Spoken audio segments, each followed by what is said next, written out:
Hello students, welcome to our channel creating mathematicians. Students, आज के lecture में हम डिस्कस करेंगे 3 डायमेंशनल कोऑर्डिनेट में स्फीयर पर।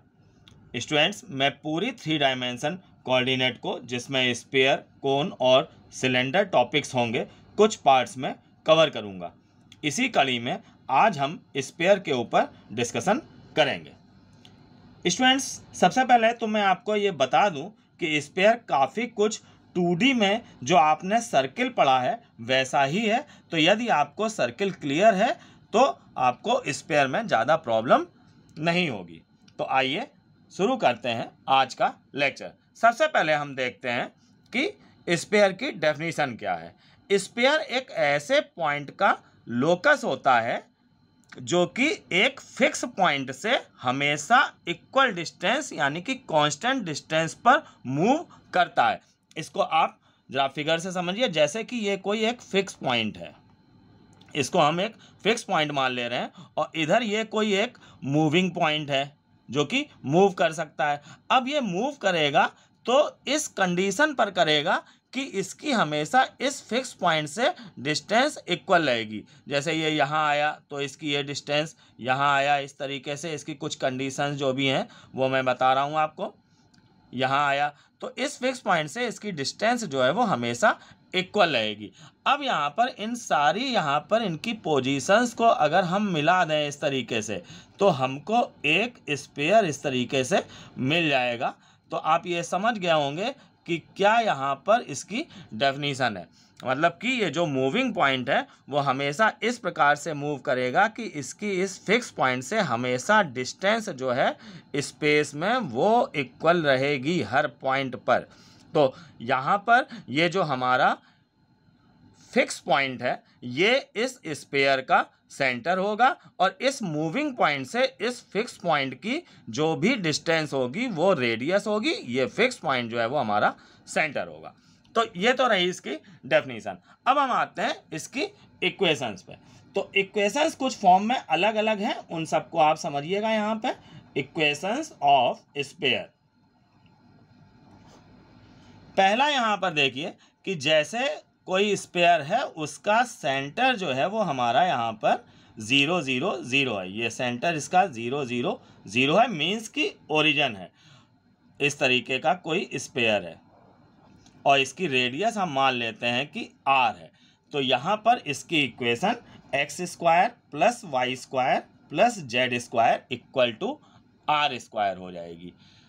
अब अगर मान लीजिए कि कोई ऐसा स्फीयर है जिसका कि सेंटर जो है वो 0 0 0 ना होके इस तरीके से, देखिए मान लीजिए कि यहाँ पर इसका सेंटर जो है वो ये x1 y1 z1 है और रेडियस इसकी जो है वो r है। तब इसकी इक्वेशन जो है x माइनस x1 का whole square plus y minus y1 का whole square plus z minus z1 का whole square equal to r² हो जाएगी।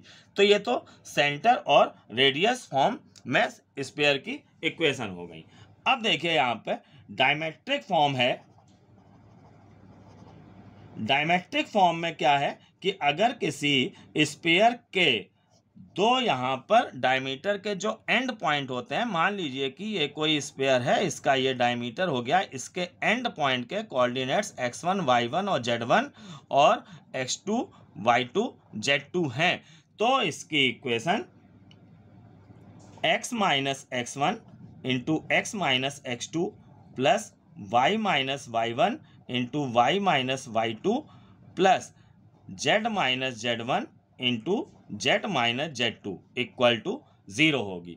तो ये डायमेट्रिक फॉर्म हो गई स्फीयर की। ये हम तब यूज करेंगे जब हमको डायमीटर के एंड पॉइंट गिवन होंगे। अब हम आते हैं general equation of sphere. General equation of sphere ये हमें कैसे मिलती है? होता क्या है कि हम यहाँ पर इन तीनों फॉर्म में जब भी हम यहाँ पर, जैसे इसमें x1 y1 z1 और इसमें यहाँ पे डायमीटर के एंड पॉइंट रख के अगर हम इसको सॉल्व करेंगे तो हमको जो टर्म्स मिलेंगे वो x² y² z² x y z और कांस्टेंट, ये 7 टर्म्स हमको मिलेंगे। तो जो भी टर्म्स यहाँ पे इन सब फॉर्म में सॉल्व करके हमको मिलती है उसके ही बेस पे हम जनरल इक्वेशन लिखते हैं। तो यहाँ पर स्पेयर की जनरल इक्वेशन जो दी गई है वो है x square plus y square plus z square plus 2ux plus v, यहाँ पे 2v होगा, 2vy plus 2wz plus d बराबर 0। अब हम देखते हैं प्लेन सेक्शन ऑफ स्पेयर। मतलब कि यहाँ पर अगर हम किसी स्पेयर को किसी प्लेन से काट दें, जैसे मान लीजिए कोई प्लेन है, मैंने एक लाइन ली है बट यहाँ पे एक कोई प्लेन है, उससे अगर हम इसको इस तरीके से काट दें, जैसे कि आप अगर सेव को जैसे चाकू से काटें तो आप उसका जो येलोइश पार्ट देखेंगे तो वो सर्किल हमको मिलेगा। तो ये जो प्लेन सेक्शन होगा स्पेयर का वो इस तरीके से यहाँ पर हमको एक सर्किल के फॉर्म में मिलेगा। तो इसको हम कहेंगे प्लेन सेक्शन। अब यहाँ पर निकालने के लिए इसकी रेडियस आती है। तो जैसे कि यहाँ पर ये स्पेयर का सेंटर सी है, हम इससे इस पर परपेंडिकुलर डालते हैं, जो भी हमको ये सर्किल मिला ये मान लिया हमने कि एन पर पड़ा और इस पॉइंट को हम मान लेते हैं पी है। तो यहाँ पर ये जो पी एन है ये इसकी रेडियस होगी इस सर्किल की, और ये जो सी पी है वो हमारी स्पेयर की रेडियस है। तो अब हमको यहाँ पर ये पी एन निकालने के लिए कहा जाता है, मीन्स कि इस सर्किल की रेडियस। तो देखिए हम इसमें पाइथागोरस थ्योरम लगाएंगे। तो P N square plus C N square equal to C P का स्क्वायर आ जाएगा यहाँ पर। तो इस तरीके से हम इससे पी एन की वैल्यू निकाल लेंगे, P N equal to root C P square minus C N square. तो इस तरीके से हम यहाँ पर इस फार्मूले से हम जो भी सर्किल हमको मिलेगा प्लेन सेक्शन से उसकी रेडियस निकाल सकते हैं। बाकी क्वेश्चन आता है इसका कि इसका सेंटर निकालिए, तो इसके लिए कुछ ज़्यादा वर्किंग होगी, ये हम क्वेश्चंस में डिस्कस करेंगे कि कैसे हम इस सर्किल का सेंटर निकालेंगे। अब देखिए यहाँ पर इक्वेशन ऑफ सर्किल, इस सर्किल की इक्वेशन क्या होगी, तो वो देने का तरीका क्या है कि यहाँ पर हम इस स्पेयर की इक्वेशन लिख देंगे। जो भी स्पेयर है, जैसे स्पेयर हम जनरल फॉर्म में मान लेते हैं x square plus y square plus z square plus 2ux plus 2vy plus 2wz plus d equal to 0। और जिस प्लेन से यहाँ पर इसको काटा गया है इस स्पेयर को, उसकी इक्वेशन हम मान लेते हैं प्लेन की equation ax plus by plus cz plus d equal to 0 है। तो यहाँ पर ये हमारी स्पेयर की इक्वेशन है और ये प्लेन जिससे कि इस स्पेयर को काटा गया है उसकी इक्वेशन है। तो ये दोनों कंबाइंड फॉर्म में जो है वो इस सर्किल की इक्वेशन कहलाएंगी। यहाँ पर दोनों ही इक्वेशंस हम लिखेंगे। तो ये जो हमको यहाँ पर एक फॉर्मेट मिला दो इक्वेशन से मिलकर, ये इक्वेशन ऑफ सर्किल होगा। तो यानी कि इस तरह से अगर दो इक्वेशन लिखी हैं तो आप इसमें समझ सकते हैं कि ये जो स्पेयर की इक्वेशन है और जो प्लेन की इक्वेशन है, तो इस प्लेन से इस स्पेयर को काट के ये सर्किल प्राप्त किया गया होगा। अब आते हैं हम ग्रेट सर्किल पे। ग्रेट सर्किल देखिए यहाँ पर क्या होता है, जैसे कि यहाँ पर हमने इसको काटा यहाँ पे, अब ऐसे ही हम और थोड़ा ऊपर काटेंगे तो इस सर्किल का साइज और बढ़ जाएगा, थोड़ा और ऊपर काटेंगे तो और सर्किल का साइज बढ़ जाएगा। जब हम इसको यहाँ पर सेंटर से काटेंगे, मान लीजिए कि ये इसका सेंटर है और यहाँ पर हमने इसको प्लेन से काट दिया, तो तब यहाँ पे जो हमको सर्किल मिलेगा वो सबसे बड़ा सर्किल होगा, ये आप समझ पा रहे होंगे। तो इसी जो सबसे बड़ा सर्किल होगा हमें जो प्लेन सेक्शन से मिलेगा उसी को हम कहेंगे ग्रेट सर्किल। तो ग्रेट सर्किल क्या है ये आप समझ गए होंगे। अब जानने वाली बात यहाँ पर मेन जो है कि ग्रेट सर्किल का सेंटर और रेडियस जो है वो इस स्पेयर के सेंटर और रेडियस के ही बराबर होगा। यानी कि जो इस स्पेयर का सेंटर है वही यहाँ पर इस ग्रेट सर्किल का सेंटर होगा और जो स्पेयर की रेडियस होगी वही इस ग्रेट सर्किल की रेडियस होगी। ये बात आपको ध्यान रखनी है। इक्वेशन ऑफ टेंजेंट प्लेन देखिए क्या है। सबसे पहले तो ये देखिए कि टेंजेंट प्लेन क्या है। जैसे कि ये कोई स्फीयर है तो उसको टच करता हुआ कोई भी प्लेन है तो उसको हम कहेंगे कि टेंजेंट प्लेन है। जैसे कि पहला पीछे जो आपने देखा वो इंटरसेक्टिंग प्लेन था जिससे कि हमको सर्किल, सेक्शन सर्किल या ग्रेट सर्किल मिल रहा था। ये हमारा जो टेंजेंट प्लेन है ये टच करता हुआ है, इसलिए इसको टेंजेंट प्लेन कहेंगे। तो अब हमें इसकी इक्वेशन निकालनी है और हमको यहाँ पर स्फीयर की इक्वेशन मालूम है। तो इसके लिए यहाँ पे कुछ रिप्लेसिंग होती हैं, आप इसको समझिएगा। जैसे कि हमको पॉइंट x1 y1 z1 पर हमको इक्वेशन निकालनी है टेंजेंट प्लेन की। तो हम यहाँ पर रिप्लेसिंग क्या करेंगे कि जो भी स्फीयर की इक्वेशन है उसमें जो एक्स स्क्वायर का टर्म है उसको हम रिप्लेस करेंगे x1 से, वाई स्क्वायर के टर्म को रिप्लेस करेंगे y1 से, 2x के टर्म को हम रिप्लेस करेंगे x प्लस x1 से, और 2y के टर्म को हम रिप्लेस करेंगे y प्लस y1 से। तो ये रिप्लेसिंग करने पर हमको टेंजेंट प्लेन की इक्वेशन मिलेगी। अब देखिए कैसे होगा। जैसे ये स्फीयर की इक्वेशन है, इसकी हमें टेंजेंट प्लेन की इक्वेशन लिखनी है। तो एक्स स्क्वायर को हम लिख देंगे x1 प्लस वाई स्क्वायर की जगह y1, जेड स्क्वायर की जगह z1। u देखिए हम यहाँ पर रखा रहने देंगे और ये 2x रहा, 2x की जगह हम रिप्लेस कर देंगे x प्लस x1। बस आपको ये रिप्लेसिंग क्या है ये आपको याद होनी चाहिए।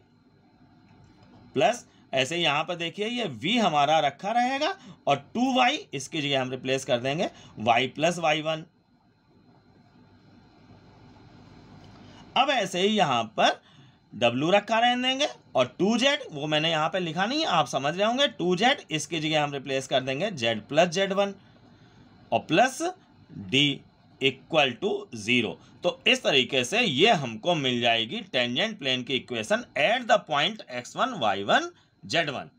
अब अगर x1 y1 z1 1 2 5 इस तरीके से पॉइंट दिया गया है तो x1 y1 z1 की जगह 1 2 3 5 रख के इसको हम सॉल्व कर लेंगे। तो हमको एक प्लेन की equation ax plus by plus cz plus d equal to 0 इस फॉर्म में मिल जाएगी।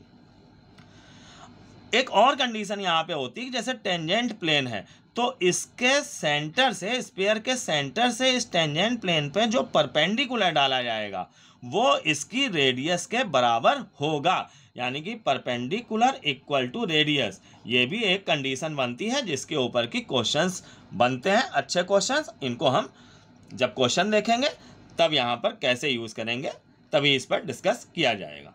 कंडीशन ऑफ टचिंग स्फीयर, देखिए यहाँ पे दो अगर स्फीयर एक दूसरे को टच करते हैं तो उसकी कंडीशन क्या है। जैसे कि पहले ये समझिए कि जो भी यहाँ पर टच कर रहे हैं वो अगर एक्सटर्नली टच कर रहे हैं या इंटरनली टच करेंगे तो इसका सेंटर हम मान लेते हैं कि C1 है और इसका सेंटर हम मान लेते हैं C2 है। इसकी रेडियस हमने मान ली R1 है और इसकी रेडियस हमने मान ली R2 है। तो कंडीशन यहाँ पर है C1 C2 equal to R1 plus R2। ये आपने इस तरह की चीज़ें जो भी हैं वो सर्किल में पढ़ी होंगी। जैसा कि मैंने पहले ही कहा था कि अगर आपने सर्किल पढ़ा है तो आपको स्फीयर पढ़ने में, समझने में इतनी प्रॉब्लम नहीं होगी। अब देखिए यहाँ पर जो भी यहाँ पर दो स्फीयर टच कर रहे हैं वो मान लेते हैं हम कि इंटरनली टच कर रहे हैं। एक इसका ये बड़ा वाला जो भी स्फीयर है इसका सेंटर C1 है हम मान ले रहे हैं, छोटे वाले का सेंटर C2 मान ले रहे हैं और बड़े वाले की रेडियस हम मान ले रहे हैं इतनी जो है वो R1 है और छोटे वाले की रेडियस इतनी जो है वो हमने मान लिया कि R2 है। तो यहाँ पर जो C1 C2 दोनों सेंटर के बीच की डिस्टेंस देखिए कि इतनी, यहाँ से यहाँ तक ये डिस्टेंस जो है C1 C2 वो इनकी रेडियस के डिफरेंस के बराबर होगी, R1 माइनस R2 के बराबर होगी।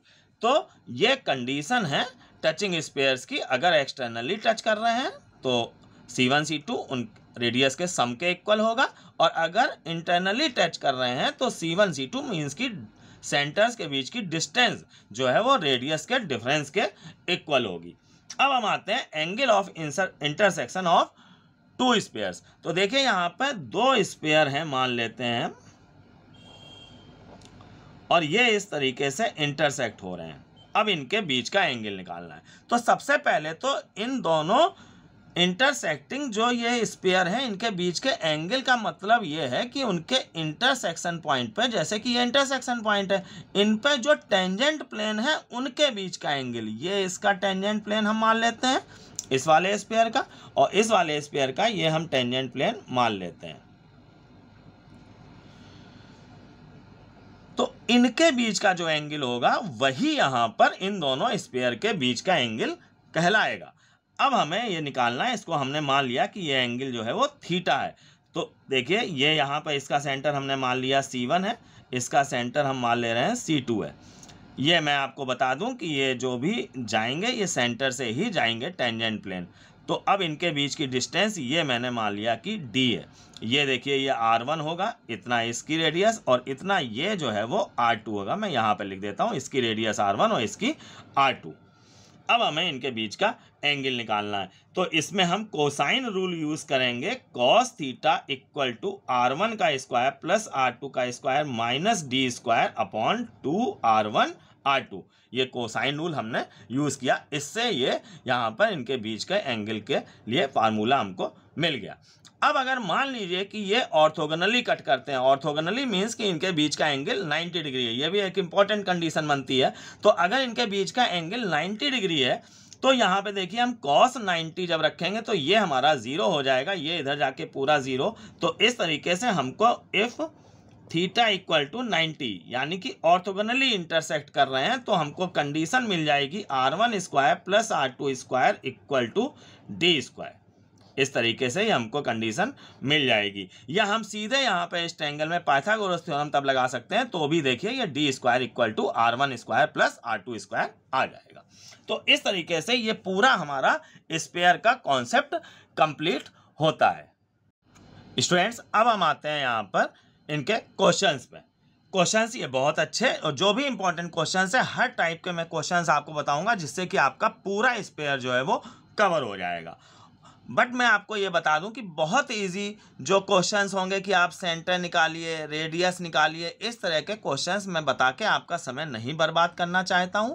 ये आगे जो आप थोड़े अच्छे क्वेश्चंस देखेंगे जिनमें ज़्यादा वर्किंग होगी उसमें मैं सेंटर्स रेडियस निकालूंगा बीच में कहीं, तो वहीं पर आप समझ जाएंगे कि कैसे हमें सेंटर रेडियस निकालना है।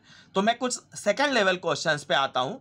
क्वेश्चन आप पढ़िए यहाँ पे कि if 2x minus y plus z plus 4 equal to 0 is a tangent plane to the sphere whose center is 101 then radius of sphere is. अब हमें यहाँ पे इसकी रेडियस निकालनी है। देखिए सेंटर दिया गया है, ये कोई टेंजेंट प्लेन है, इसकी इक्वेशन दी गई है। तो जैसा कि मैंने यहाँ पे जब कॉन्सेप्ट बता रहा था तो मैंने आपको बताया था कि सेंटर से अगर टेंजेंट प्लेन पे हम परपेंडिकुलर डालें तो ये जो परपेंडिकुलर है वही रेडियस के बराबर होगा। तो हमको यहाँ पे रेडियस निकाल, तो हम इसके सेंटर से इस प्लेन पर परपेंडिकुलर की लेंथ निकाल लेंगे।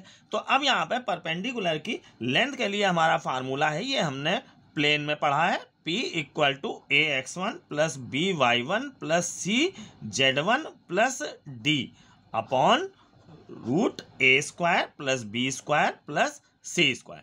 इसमें ABC जो है वो XYZ के कॉफिशिएंट्स हैं और D जो है वो हमारा यहाँ पे कांस्टेंट है। ये प्लेन की इक्वेशन से लिए जाएंगे। x1 y1 z1 वो पॉइंट होता है जिससे परपेंडिकुलर डाला जाता है। तो बस अब हम यहाँ पे यही परपेंडिकुलर निकालते हैं और वही इक्वल टू रेडियस r के हो जाएगा। तो देखिए a यहाँ पर हमारा 2 है, x1 यहाँ पर 1 है, इस तरीके से हम वैल्यू रख देंगे। b यहाँ पर देखिए ये -1 है और y1 यहाँ पर 0 है, प्लस c 1 इंटू 1 हो जाएगा और प्लस D ये हमारा 4 है upon root A square 4 plus B square 1 C square ये भी 1। तो इस तरीके से हम इसको सॉल्व कर लेंगे तो ये 7/√6 हमारा आंसर आ जाएगा। ऑप्शन बी जो है वो हमारा यहाँ पर सही होगा।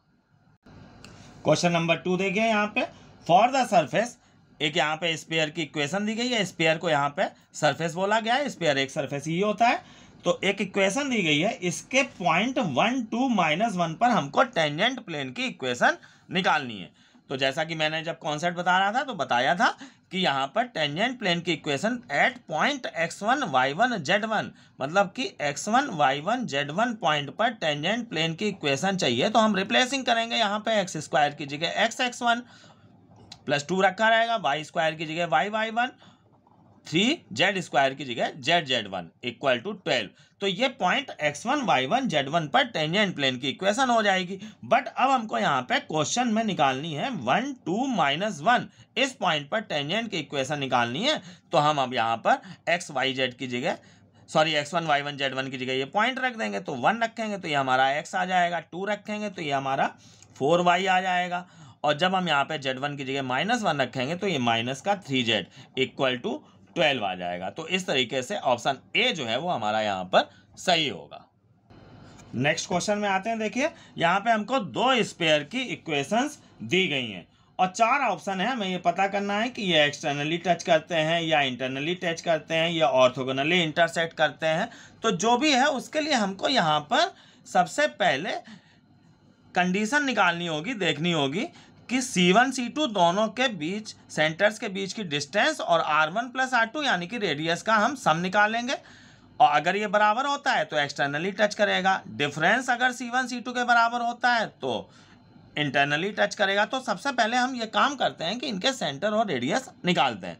तो देखिए यहाँ पर ये जो हमारा स्पेयर है पहला वाला, ये आप समझ पा रहे होंगे कि इसका जो सेंटर है C1 से शो कर देते हैं, ये 0 0 0 होगा, और इसकी रेडियस जो है वो यहाँ पे देखिए R² 25 है तो ये 5 हो जाएगी। जो पहला मैंने यहाँ पे इक्वेशन बताई थी उसको यूज़ करेंगे। और ये देखिए यहाँ पर जनरल इक्वेशन दी गई है तो इसका सेंटर हमको निकालना पड़ेगा और रेडियस। तो यहाँ पर इसका सेंटर देखिए, इसको हम C2 से शो कर रहे हैं।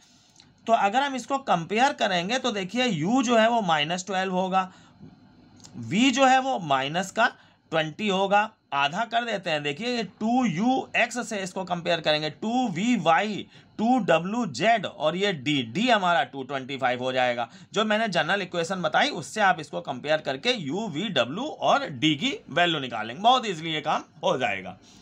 तो अब यहाँ पे इसका सेंटर जो होता है वो होता है -U -V -W। तो अब हम यहाँ पर रख देंगे इनकी वैल्यू, तो -U हमारा जो है वो 12 हो जाएगा, इस तरीके से 20 और ये 9, ये हमारा सेंटर आ जाएगा। अब हम इसकी रेडियस निकालेंगे, R2 = फार्मूला है U² + V² + W² - D। मैंने सारे फार्मूले पहले ही आपको बता दिए हैं, तो अब हम बस इसको यहाँ पे कैलकुलेट कर लेंगे। 144 V² 20 का स्क्वायर ये हमारा 400 हो जाएगा, प्लस 9 का स्क्वायर 81 हो जाएगा, और -D होता है तो ये 225 आ जाएगा। इस तरीके से इसको सॉल्व करेंगे तो ये √400 आ जाएगा, मीन्स की 20 आ जाएगा। तो अब देखिए हमें C1 C2 मिल गए, R1 R2 मिल गए। अब हम C1 C2 इन दोनों सेंटर्स के बीच की डिस्टेंस, देखिए एक सेंटर ये है और एक सेंटर ये है, इनके बीच की डिस्टेंस निकालेंगे। ये भी हम बहुत ईजिली निकाल सकते हैं, तो वो मैं नहीं निकाल रहा हूँ, सीधे लिख देता हूँ ये 25। और अब हम यहाँ पे R1 + R2 करके देख लेते हैं, तो R1 + R2 जो है वो भी हमारा 25 आ रहा है। तो यानी कि ये वाली कंडीशन लागू हो रही है, एक्सटर्नली टच करने वाली। तो हमारा ऑप्शन जो है वो यहाँ पर ए सही होगा, जिसमें कि लिखा है कि ये दोनों स्पेयर जो है वो एक्सटर्नली टच करते हैं। अगर यहाँ पर R1 - R2 के बराबर आया होता C1 C2 तो हम ये कहते हैं कि ये इंटरनली टच कर रहे हैं। अब स्टूडेंट्स मैं आज के लेक्चर को यहीं पर समाप्त कर रहा हूँ। नेक्स्ट लेक्चर में जो कि स्पेयर का सेकंड और लास्ट लेक्चर होगा, उसमें मैं स्पेयर के नेक्स्ट लेवल के क्वेश्चंस जो कि बहुत ही इम्पोर्टेंट होंगे उस पर डिस्कशन करूँगा। यदि आपको वीडियो पसंद आया हो, आपने इससे कुछ भी सीखा हो, तो मेरे चैनल को सब्सक्राइब कीजिए, जिससे आपको ऐसे ही नॉलेजफुल वीडियोज़ प्राप्त होते रहें। धन्यवाद।